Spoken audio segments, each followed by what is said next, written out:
Bienvenidos! Hey, my name is Jedley. Welcome to Reading with Your Kids.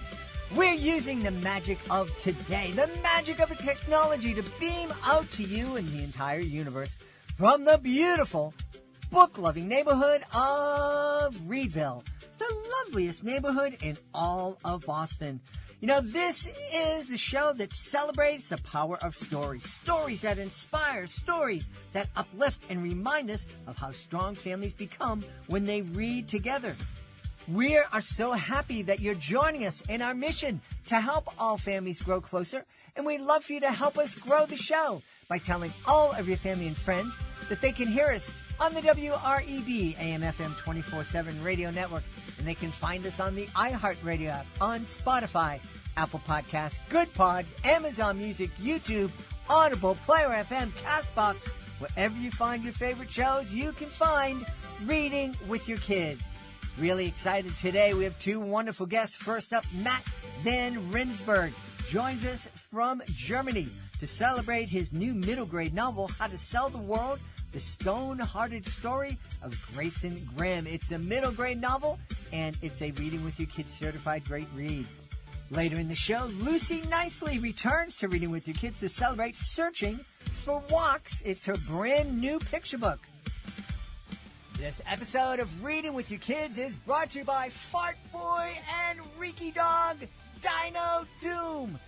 Fantastic new graphic novel written by New York Times bestselling author Joan Holub, who's written over 200 amazing books for kids. It's school sleepover at the museum. What could go wrong? Well, how about this? A snack-fueled explosion of garbanzo beans and peanuts unleashes a stink so powerful it brings the dinosaurs back to life. Now, Fart Boy, Reeky Dog, and their friends are in the middle of a dino-sized disaster. They have to solve tricky riddles, find missing bones, and stop the stinkiest villain of all, Professor Gravy Pants. Because if they don't, the dinosaurs could take over. Or worse, they could become Dino Dinner. This action-packed graphic novel is bursting with friendships, adventure, and enough laughs to shake the museum walls.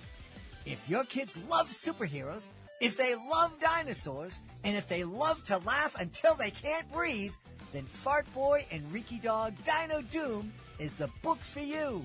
Because sometimes the power to save the world comes from the unlikeliest place. Grab your copy today and get ready for a reading adventure that's truly dynamite. Join us right now from the beautiful nation of Germany that I have seen 2 airports of. That's all I've seen of Germany. And I loved it. The people were great. Our guest is here today to celebrate his new middle grade novel. It's called How to Sell the World, the Stonehearted Story of Greyson Grimm. Please welcome to the show, Matt Van Rensburg. Matt, how are you? Welcome. Thanks for having me, Jed. It's an absolute honor to be here. Really appreciate it. Thank you very much. Excited to have you on. Also excited to let people listening know, if they listen to every episode, they've already heard that How to Sell the World, the Stonehearted Story of Greyson Grimm, has been named a Reading with Your Kids certified great read. Our panel of teachers, parents, and kids gave it 5 stars. They absolutely loved it.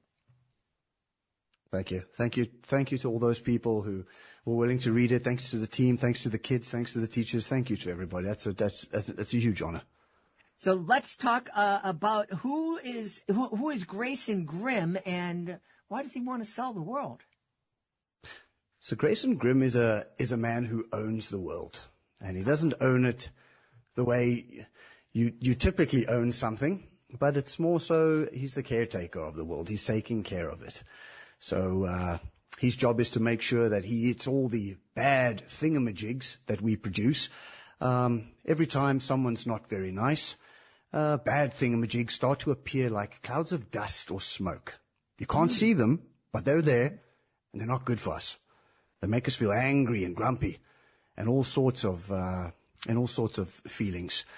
So his job is he's got the unfortunate responsibility of making sure that there aren't too many of them around. Like in order to keep the world in balance, he needs to eat them.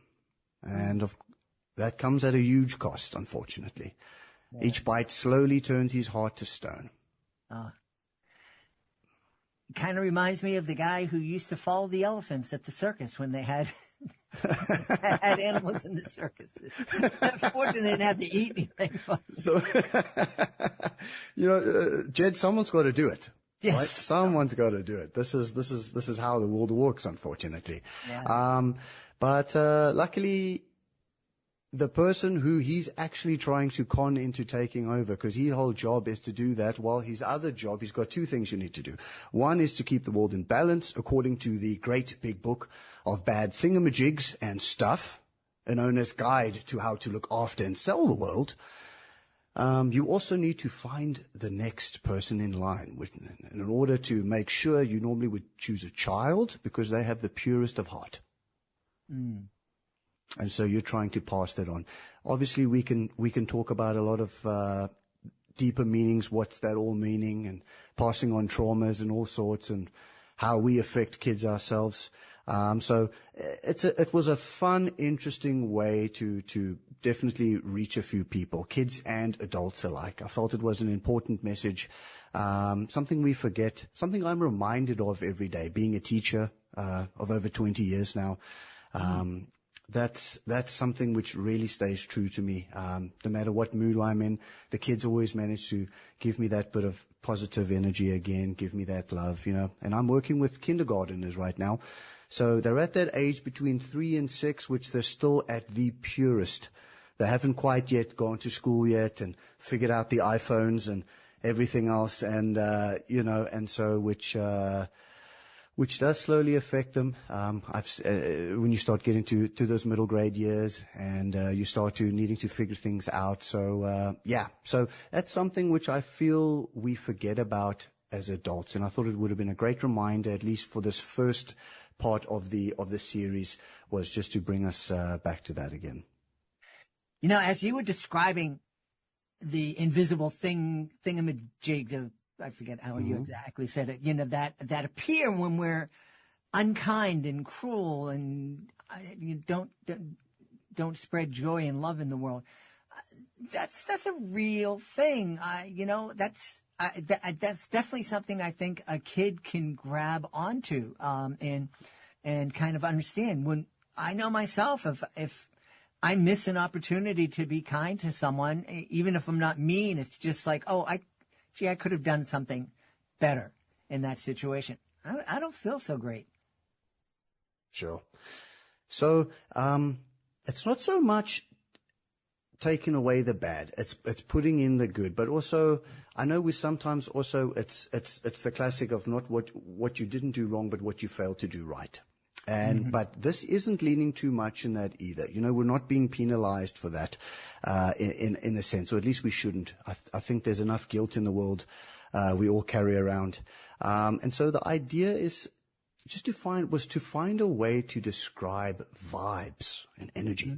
And so a lot of the time you can just, by being a positive person, by being a kind person, it doesn't cost you much. It's something I tell my son all the time. Living in Germany, it's a different culture. I come from Cape Town, South Africa originally. And, we have a very British influence. You probably hear by my accent as well. If you're not familiar with a South African accent, you would have said, hey, this guy kind of sounds Australian or perhaps British. So we have the Commonwealth from the Brits. And with that, we have the politeness and respect and yes, sir, no, sir, yes, ma'am. And you're greeting everyone. And so coming to Germany, it's quite the opposite. And so it was quite an eye-opener. They're quite a reserved culture. And so I love it over here. I've been living here for the last 16 years. Absolutely love it.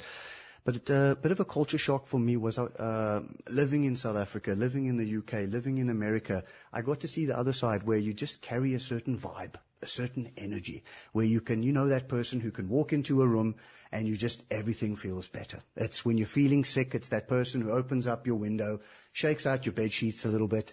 They haven't done too much, but just that alone makes you feel slightly better. And so it's rather than over complicating things, it's just how you would carry yourself, how you carry your energy, how you treat other people just has such, and we underestimate the power of what that does to someone else's day.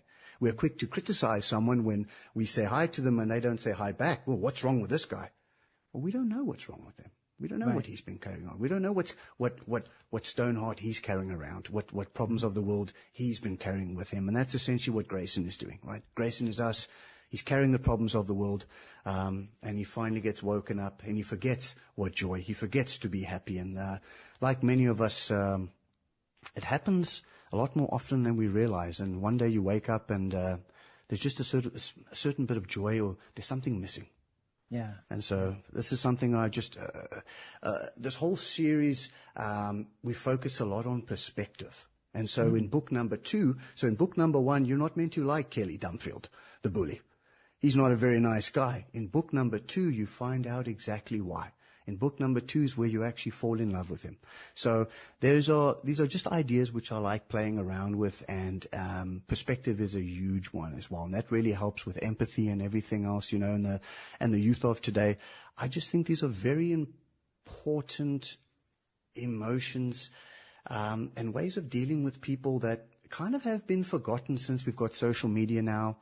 Everyone's in their own world. Everyone's to themselves. You know, we're an iPod generation. You know, it started back in the early 2000s. You plug in, you got your iPod or your and you don't say hi to anybody. You just completely switch off. And of course, as social media has grown, and I see this with the kids, especially post-COVID, you know, that a lot of them have really struggled to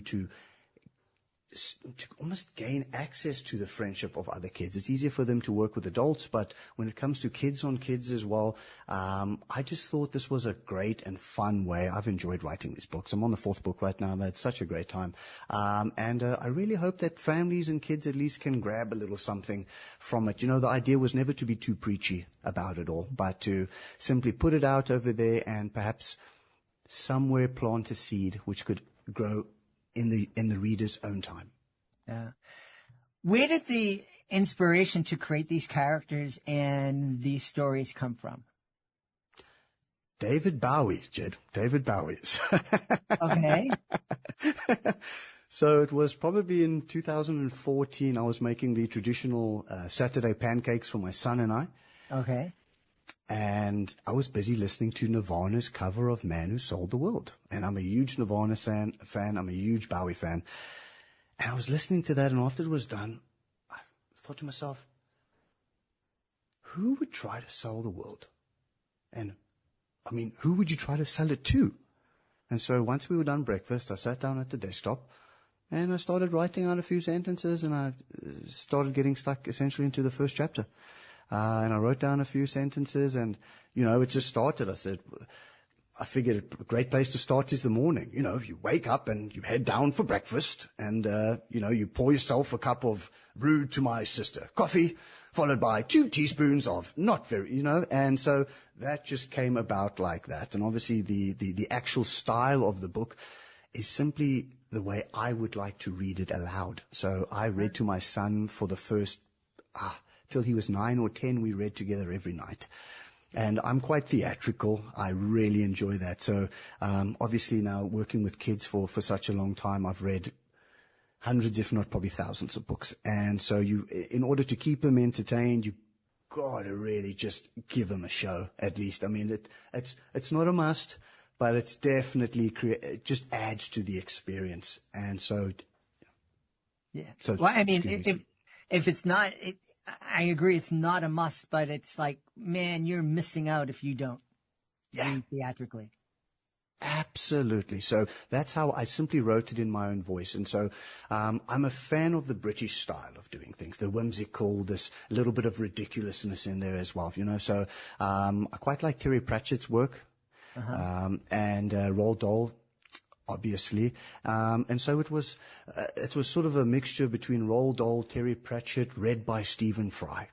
You know, was in my mind, and that's something that almost came very natural to me, anyways. My sense of humor and my style, and so it just the combi just felt very natural. Yeah.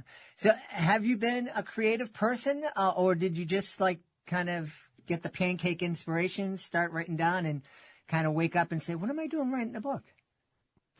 Right. So I would think so. So I'm a big fan of stand-up comedy. And so a lot of my school career was based off of that. Most of my schooling was a stand-up audience for me to work on. And so I'm quite the entertainer in that sense. English writing, when it came to creative writing, it was always an A. The grammar and everything else is where I usually didn't pay too much attention and struggled, but I love creative writing. I love characters. I love creating. I love doing short sketches. And so I use that in comedy as well, especially in smaller circles. And so that is something then that just in my later years that I really started to dig into. I really approached my musical side as well, writing a few songs. Probably for me, at least, it was some of the best therapy around. You don't realize it's in there. You know, it's not about creating the album of the century. Sometimes it's just about getting it off your chest.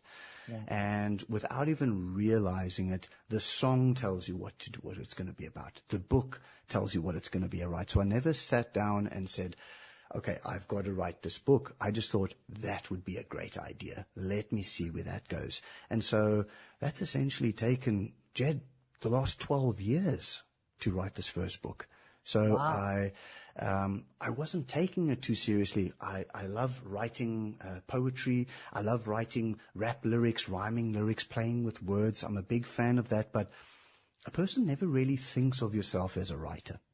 It's at least from a humble perspective, it's just something you do for fun, right? Obviously, the rest of Hollywood and everyone is in a different league of its own. I could never do that, right? And until you decide to just do it and stop trying and you actually start doing. So I got over myself, and thankfully I had sent just perhaps a half of the book to my parents. And my parents are very honest people, and thankfully, so they're not big fans of my music, but for some reason they really liked the book, and they kept on nagging me. So I said, okay, this has got to be something over here. My wife obviously is the most supportive person I've ever met, so I can't always trust her. Anything I do, she loves. And so I finally took the leap. I said, okay, let me get this to an editor. So I finished writing a book. This was last year, June. I finished it, and then I took it into the editor, and I got very positive feedback where she said, hey, do you know what? Let's turn this into a series. I think there's something here. And I was like, okay, let's do that. And so that's when I started adding the lore, adding a few more things as well. The great big book of bad thingamajigs and stuff. This is all newer material. And it's funny, and as you keep going along, it just keeps showing itself. It just keeps producing. You know, the muse, it's not coming from me, Jed. You know that doesn't come from us. It comes from somewhere. It's out there in the ether, and we can somehow channel it through our brain, through our chemistry, the way and you let it out and you let it find its way. And it's been such an incredible experience for me, so liberating as well. So, and again, therapy in a way for me, whilst at the same time, just allowing the world and allowing people just to get a piece of me, get a piece of my mind, get a piece of what I'm thinking, how I live my life, how I like to think. And if people like it, that would be great. Yeah. How cool is it when you're sitting there, you're writing, and then that muse comes knocking, and you just go into it? I've told the story here on the podcast. There was a moment when I was on stage with my daughter performing for a group of college kids who were at their church. It was kind of reunion.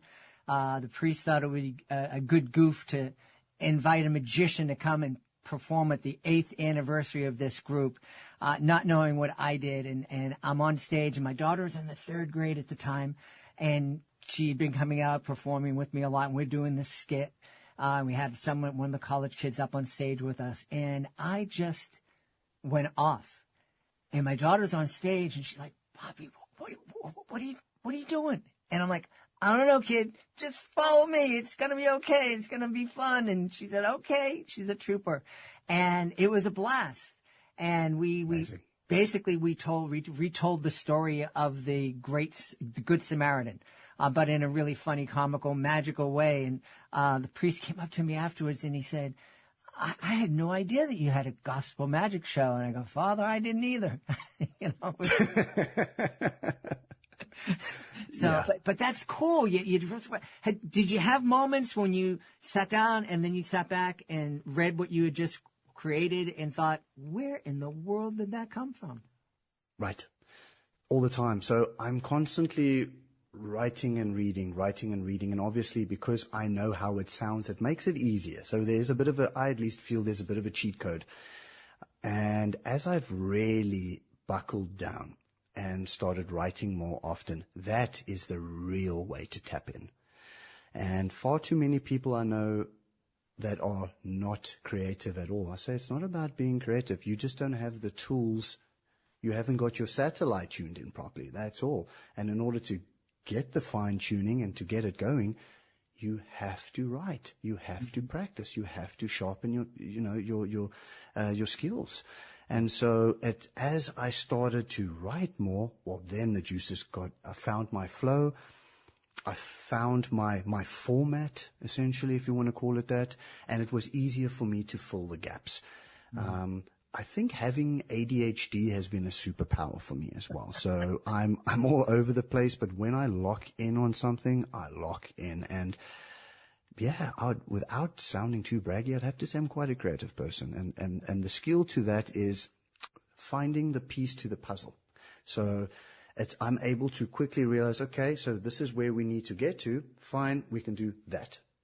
And it's the same with building a story. You've got an idea, and then you essentially need to fill in the gaps. And how do I do it in a creative way? Well, depending on who you are and your chemistry and everything else, and a lot of TV growing up as well. I will say too much TV. That's something I've learned. Growing up in the 80s, I didn't get read to. So this wasn't as if my parents never read me a book in my life. And it's not because they didn't. It's insane. Not because they didn't love me. We've got a very close, loving relationship with my family. They just didn't know better. Nobody read to them.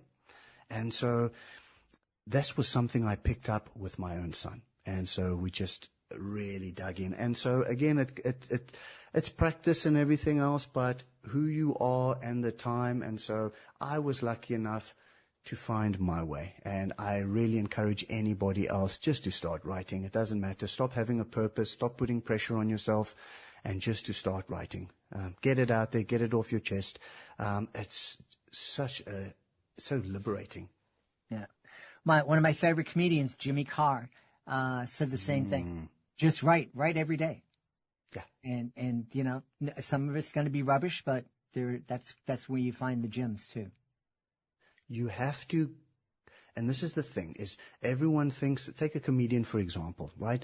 The classic idea of a stand-up comedian is that whole 1 hour, they just wrote the 1 hour 1 month before, and then they're performing now in front of 50,000 people.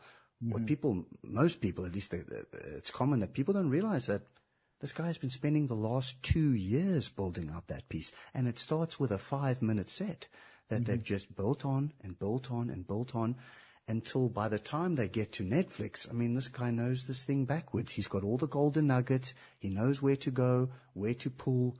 And that's an art of itself. And I love that. I've tried stand-up comedy a handful of times. I actually go every couple of years. I've done about 7 shows.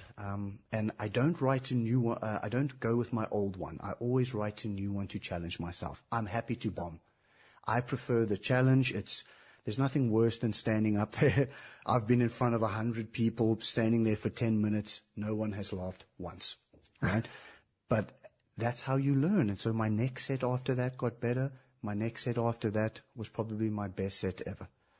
And so that's because I learn, okay, the story style's not going to work. I need to cut that back. Okay, so I need jokes to at least get a laugh every 18 seconds, 15 to 18 seconds. If I don't get a laugh on that one, it doesn't matter. In the next 18 seconds, the next joke's coming anyways. I'm going to get them. And so you kind of take the pressure off yourself by being prepared. Yeah. And so, yeah. Yeah, I like that. You mentioned that when you took the story, the manuscript, to the editor, the editor responded by, yeah, we can turn this into a series. Did part of you think, I've just been working on this for 12 years. Now you're telling me it's going to be a series. I have to do another 12 years with book 2 and book 3. Jed, it was the validation I needed. Okay. That was the extra push. That was the serious. But then again, I'm also very self-critical. I'm sure we all are. I hold myself to a high standard. I expect a lot of myself as well. And so I also, getting this validation was good for my confidence, my writing confidence. Something very new to me. Obviously, being then critical of yourself, unsure, and then to have someone in the field say, hey, let's give this. I was like, okay, maybe I should start taking this seriously. And next thing you know, the first book took me 12 years. The next 2 books took me not even 6 weeks. Oh, fantastic. Yeah. Amazing. So it's funny how you now find how it actually works, especially when you're independent, that a lot of the time is marketing and doing everything else. And so that's taken up. So it's not just sitting down and getting to just write stories all day long. It's been such a learning curve for me to see what goes into the whole publishing side and the marketing side of it and getting it out over there. So it's been fantastic to actually, see the full spectrum of what goes into all this work and how much it is. But it's been about a year now that I've just absolutely dedicated myself to this. And I'm more motivated than ever. That's great. That's great. You mentioned, reading theatrically. If a family is out there and they're taking turns, maybe a parent and kid are taking turns reading How to Sell the World to each other, what kind of conversations do you think that they can have between chapters? Multiple conversations as well. Look, the archetypal old man and the orphan as well. There's like in music as well. In music, you only have so many notes. Mm-hmm. You only have so many chords, but yet we've got so many different styles, from classical to metal to EDM to any sort of style you can think of. But it works. And so it was finding something how to make it different at the same time, right? How to present an idea in an original way as well. And so I just think that the idea, the premise itself, first of all, is a talking point, right? The idea of eating the emotions, eating the bad things, taking on the world's problems essentially as well. And that makes it very relatable to the parents, of course, as well. And then that's something they want to share. I really hope to give people an experience. This is what I'm really hoping is to, especially an experience from multiple ways. One way, the experience of giving the bonding experience of reading. I can't put enough emphasis on how special that is and how that connected my son and me. Those evenings we spent together is invaluable, and what that did for our relationship, the trust that built in our relationships, let alone if the studies showing all the academics and everything else and the positives that come up as well. But there's nothing better than reading a book, connecting, and then having that moment where you can explain the world a little bit. The old explain the world moment where you as the parent get to sort of, well, son, it works like this, and you've got those keen eyes and keen ears busy listening. And that's what I would really like to offer parents, offer kids as well. In the alternative, in the days now of everything's TV, everything's a show, everything's movie, let's take a classic story. It's a good old tradition family story, and let's add modern Pixar, Disney style animations. Let's take those Saturday morning cartoons that we always do love and bring that to the book. Let's make it a more modern approach. And so I've tried many ways to hook everyone in. First of all, the books are shorter on purpose. Like I said, I have ADHD, my son has ADHD, so I wanted to also target reluctant readers and so give just more people an opportunity. And so you could, from being in an orphanage to being bullied and being picked on, which is what, and standing up against the bullies is what Toby does in this story, and you will see in the other stories where that goes to. How Greyson changes, how Greyson's eventually sees there's so many options along the way which you could just take, which, depending on where you come from and what that means to you. It's like reading. I could read a passage from the Bible and you could read a passage from the Bible. We could take any book, as a matter of fact, and depending on our history, our background, we'll pull something else from it. And a lot of the time you hear one sermon from another minister, you go to that same, we're talking Revelations or whatever again, he gives you a completely different perspective and outlook of it. And so I'm not hoping to give a specific message to people. I would really like families to find their own and to take something from it, from their own. And whether a child really enjoys the beautiful illustrations, which Paul did, or if there's something which the kids can connect to, then that's my job done. If I can put one book in the kids' hands where it brings a smile to their face, where they laugh at one small little bit, at the peanuts or any, I won't give away too much, but that's my job done then. I'm not asking for too much. My expectations are very low. I just want to put this out in the world for people to enjoy. Awesome. Hey, let's tell everybody where they can go to find out more about How to Sell the World, the Stonehearted story of Greyson Grimm, and find out more about you. So you can go to chugwaterstudios.com. That's our website. If you want to have more of a visual experience behind the scenes, some studio looks, you can go to our Instagram, which is at chugwaterstudios. Otherwise, the books are available through Amazon, hard copies. We've got the Kindle version out, paperback as well. Now, a little announcement. So this will be officially first announced right here on the Reading for Kids podcast. The audio book will be available for free on YouTube. So we're just finishing up the last few touches. I just want to have this book as freely available for as many people as possible. I've got a large audience coming from South Africa as well in certain areas where perhaps the opportunity to purchase this book or to even get something off of Amazon isn't so freely available. And so most people have a YouTube and it'll be freely available on YouTube. I'm just finishing up the last few touches, but you'll get a full idea. You'll get the full theater. Everything will be there for you guys to enjoy. Awesome. You have an open invitation to come back and celebrate book 2 and book 3 when you're ready. I look forward to that. Thank you so much, Jed. I wish you all the best, my friend. We've had a great time speaking to the author of How to Sell the World, the Stonehearted story of Greyson Grimm. Our guest has been Matt Van Rensburg. Matt, thanks so much for being with us. Jed, Stack, all the best, guys. Ciao. Hey, if you're the author of a fantastic children's book, I want to let you know that I think that your book deserves more than a badge or a seal of approval. It deserves attention. When your book is named a Reading with Your Kids Certified Great Read, that's not the end of the process. That's when we get to work. We celebrate your book through podcasts and radio promotion, reviews on book platforms, social media, custom video, original music, and creative content you can use to promote your book for years to come. Your book deserves to be celebrated. Visit readingwithyourkids.com and click the Authors Click Here button to find out how you can submit your book to our Reading with Your Kids Certified Great Read panel. Let us get to work celebrating your book.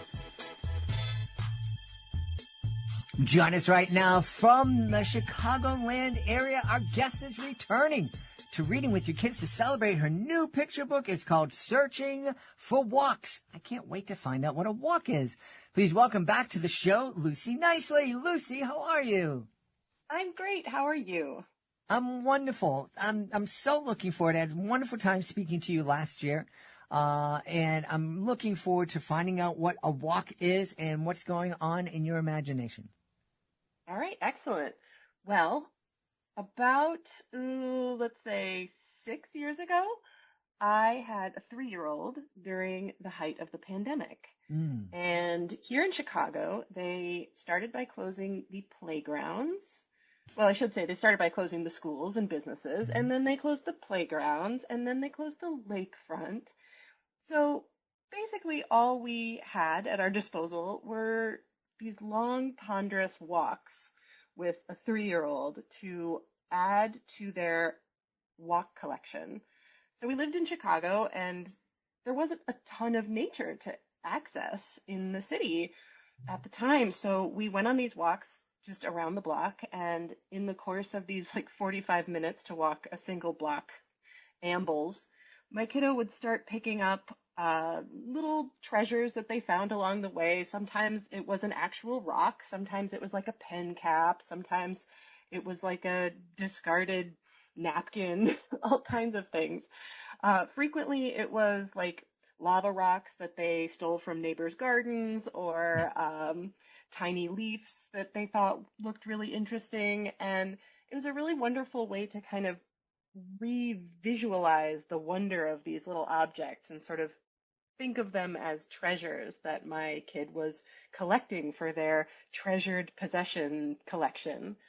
So we began to call these things walks. These were all part of the walk collection because that's what my kiddo was calling them. They were saying, this is a special walk for my walk collection. And it was always very serious, this act of collecting. It was always very like studying and pondering this object and this sort of wondrous item and adding it to their very serious collection. So I thought this was so cute. I drew a comic about it in my sketchbook, and like so many books, that's where the original idea came from, through these drawings that I made. And so I started envisioning a story about a small kid going for a walk and collecting walks for their walk collection. Very cool. Very cool. Boy, I remember that time, and I look back and I feel so bad for our dog Augie, because he never walked so much in his life. It was 3 or 4 times a day. It's like, we got to get out of this house, and the only way we can is with the dog. Yep. It was probably the most walk-heavy period of everyone's life. Absolutely, yes. How many shoes were worn out? That's a neat stuff. I think you were talking about this the last time we were on, that whole idea of capturing ideas for books. It sounds like you don't necessarily write down an idea for a story. You draw an idea that becomes a story.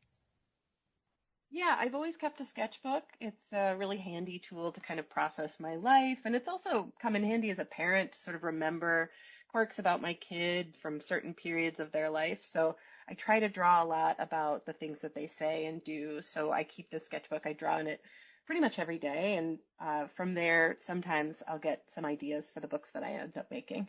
Yeah. Now, I remember when I had ideas in the middle of the night and I had a notebook by the side of the bed, and I gotta and get up the next morning and look at it and go, what the heck was I trying to write? Do you ever look at your sketches and think, what was I thinking? What is this supposed to be? Sometimes because I think they are accompanied by drawings, I think it helps jog the memory a little bit, more than just writing down cryptic words the way that I have also done. I frequently write down cryptic word notes in my phone's note section, and that's where I really go, what on earth was I possibly trying to remember here? But the sketchbook's a little bit easier. I think the visual memory association really helps. Yeah.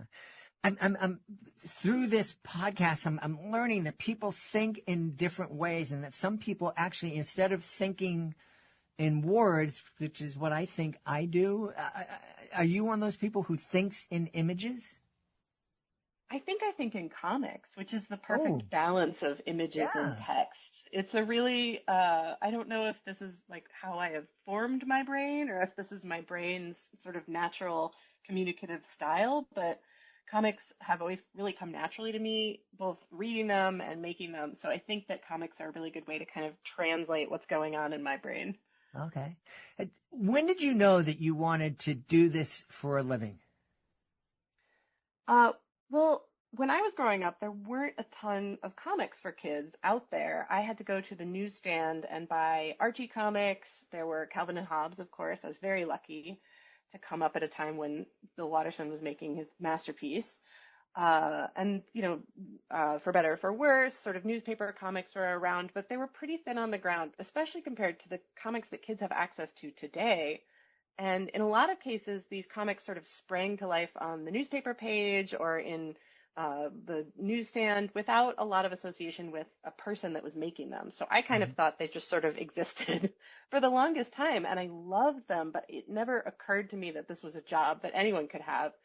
And so I thought for the longest time that I'd have to choose between drawing and writing. I loved doing both, but I thought, okay, like being an artist is a job that I've seen people do, and writing is a job that I've seen people do. So I have to figure out which one I have to sacrifice in order to choose a profession. So I had a really tough time in high school. It was not fun for me. And so my grades were pretty poor, and I knew from there that I was probably not going to get into a good writing program. So I was like, all right, art it is. That's the one. Um, so I got into this really great fine arts program, and fine arts programs are tend to be, painting and sculpture, very like traditional media stuff. And so there was no comics program at my school at the time. So I was like, well, I'm going to be a painter. That's a totally reasonable job for someone to have. And I started making art, and I pretty quickly learned that I didn't want to just make the images. I wanted to tell stories. So I started making comics for the school newspaper, and it was sort of then when I was already an adult and already studying it that I was like, oh, right, the perfect blend of this would be to make comics for a living. But again, it wasn't really an industry back then. I would say that it's more of an industry now in publishing, but at the time it was kind of like Marvel, DC, Archie Comics, newspapers, and that was it. So I was really lucky that I got to start making comics at a time when the publishing industry was really discovering comics, and it became more of a reasonable profession as I went on making this stuff that I wasn't sure anybody was going to buy or read, but I just felt like it was the best thing for me. So it took me a really long time to get there, is sort of the short answer. Tell me, is it hard for you switching from telling a story in a few panels, or one panel or a few panels of a comic strip, a 32-page picture book, or a graphic novel that has maybe 1,000 images in it? I guess so. It's funny because I've really struggled with the picture books in a way that I didn't expect, because I've made 300-page graphic novels, and I'm like, well, that's a challenge. This is only like 40 pages. I'm no problem. But I really spend so much more time and thought on the words. There's so few of them. On the images, there's so much like detail, and that kids are kind of studying them and taking them in. So it actually is a similar level of effort, I think, and a similar amount of thought goes into it. So I've spent similar amounts of time on picture books that I have on much, much longer projects. Yeah. I bet a lot of people are sitting there kind of scratching their head saying, what do you mean? 600 words and, 16 or 18 illustrations, and got all these others over here? Right? It's hard to say. It's also an industry that people really care about what kids are looking at, what kids are reading. And I feel like the editorial process is a little bit different. It's much more thoughtful. There's more involvement with editorial. People are saying, well, like, what if parents think this is inappropriate? What if kids get scared? Kind of thing that isn't involved as much when you're making a graphic novel. Yeah. Tell me, so I've performed for over 35 years, and it was awesome, and it was great, and I had an audience right in front of me, and I would be able to tell if something wasn't happening. If I could read the room, and I could either say, well, let me change it up, or I don't like this audience so much, I'm just going to bomb. I don't care. Well, it happened a couple of times. And they usually ended up liking it. But for you, are you imagining your audience? Are you thinking, oh, this is a kid and they're going to be sitting on mom's lap when they're reading the story, and because of that, I want to do this illustration a little bit differently? A little bit. I really wanted to lean into this idea that when kids do this act of collecting, when they're sort of experiencing this engagement with nature, it is really serious to them. And it is really sort of this scientific experience where they're having this moment of learning independently. So totally separate from any teacher, any parent. They're just sort of experiencing these objects. And I really loved that aspect of raising a kid, that there was this serious scientist in my life that was having these really wonderful study sessions with the world that were totally apart from anything that I would tell them. So that was really what I wanted to capture in Searching for Walks. I wanted this kid to be all in on the walk collection. And I really love that. I really love it. And I've had people say like, "Oh yeah, my kid is also like hyper focused on this one thing and it's always so serious." And I really saw my own kid in that, and that's great. That's exactly what I wanted to capture, this sort of very, very focused aspect of childhood. So that was what I was thinking about. Parents and kids reading it and sort of seeing themselves in it.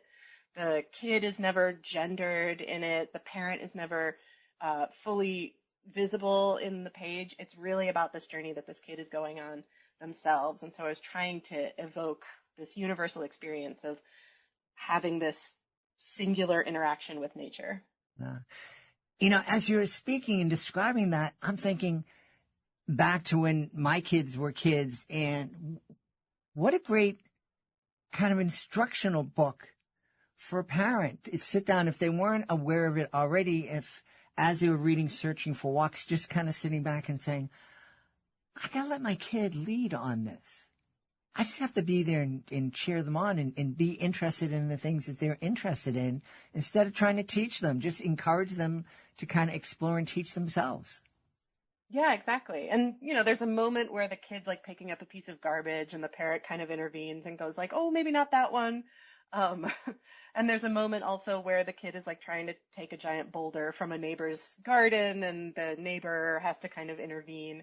But those are the only moments that you see the kid kind of interact with an adult. And I really liked that the kid was mostly able to just pick up things and add them to their pockets and unimpeded by an adult presence. Yeah. Wow. So cool. So cool. What are you working on now? Can you give us a preview of what might be looking to jump out of your imagination? Sure. Well, the book just came out a couple weeks ago, so I've been promoting it. I just finished a big weekend at the American Library Association conference, which was really fun. But I realized about a year ago that I had released a book for every year that my child had been alive. And I realized that that's a lot and that I'd never kind of slowed down. And I had an experience where I was working on a project that fizzled out, which was something that I had experienced before, but never to this extent. Like I'd worked on it for almost a year and then I was like, this isn't working. I have to walk away. So I made a conscious effort to kind of slow down, and I had thrown my shoulder out on a deadline for another book and had to sort of understand the concept of radical rest for the first time in my career. Uh-huh. So I really, really am trying to slow down and think a lot about what my next project is, spend more time with my kid who's not going to be little forever, and kind of take my time with the next project that I choose. So I have a few different things kind of boiling in the background, but nothing that I'm like all in on yet. I had never thought of being put on the injured reserve list as an illustrator. That thought never occurred to me, but it makes perfect sense. It does. If you're a young illustrator or writer, stop shrimping at your desk. Get yourself a good workout and stretching routine. It's really important. I spent a lot of time at art school being told, like, you need to draw from your shoulder. You need to draw from your shoulder because if you're drawing with your hand, you'll go like Charles Schultz did, and you'll start to develop a tremor, and your hand will get arthritis, and it'll be really bad. So I was really good at like, oh yes, I'm going to draw from my shoulder, and then I threw my shoulder out. So, it doesn't matter like what you're trying to do that's ergonomic. If it's not working for your body, then it's not working. Uh-huh. I'm just trying to pace myself a little bit better. I'm not as young as I used to be. I'm slowing down, and that's fine. And I have to sort of get used to that. And it's been really good. I think it's better to let the seeds kind of germinate a little bit longer and take my time. And that's been fine. Yeah. Tell me, I'm curious, how has being a parent, especially as your child is growing, changed you as a creative?